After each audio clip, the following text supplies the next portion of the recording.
The stars were out on the first Netflix episode of WWE Raw, but there was one in particular that fans made clear they simply didn't want to see shine. What you gonna do? WWE brought its January 6th, 2025 Netflix premiere of Raw to the Intuit Dome in Los Angeles, and that meant lots of shots of celebrities taking in the action. Among them were comedian Gabriel Iglesias, decked out in a WWE and Netflix shirt, Vanessa Hudgens repping Rhea Ripley, Ashton Kutcher, Travis Scott, and many more.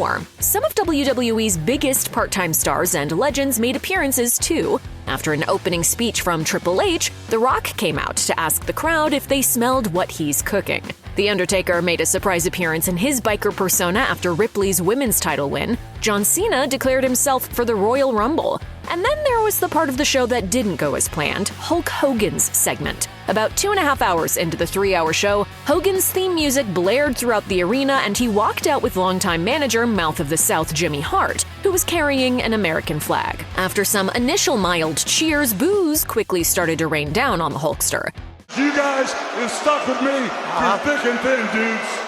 Hogan was decked out in a shirt for his beer brand, Real American Beer. He was there to promote WWE's multi-year sponsorship deal with the brand, which includes WWE becoming a minority owner of the company. There were even Real American Beer logos on the ring, along with several other logos for other sponsors throughout the show. The crowd did not seem to care much about any of that, though. Or if they did, all they wanted to do was express their distaste for it. Despite the commentators trying to save the segment, at one point, Michael Cole stated that WWE as it is today wouldn't exist without Hogan. The crowd was not having it. It got so bad that even Netflix's closed captioning read "crowd booing." Perhaps sensing that the tide was not going to turn in his favor, Hogan did his trademark shirt rip to reveal a Netflix shirt underneath, then quickly got out of there. His awkward walk-off included his ripped shirt hanging down by his sides. Some might conclude that the crowd's animosity toward Hogan was political. Los Angeles is a Democratic stronghold after all, and Hogan notably spoke at the 2024 Republican National Convention. He also ripped his shirt there, where he revealed a shirt with the names of President-elect Donald Trump and running mate J.D. Vance. What you gonna do when Donald Trump and all the Trumpomaniacs run wild on you, brother?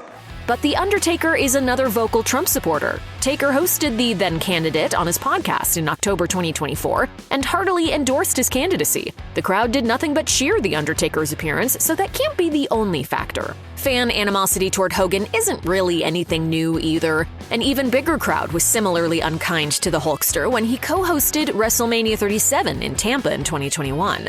It's hard to pinpoint exactly when the WWE audience turned on Hogan, but it's more than likely true that many fans haven't forgiven him for the racist rant from 2007 that was revealed during a 2015 libel case against the website Gawker. The recorded remarks, which included Hogan using the N-word, led to WWE terminating his contract and his temporary removal from the WWE Hall of Fame.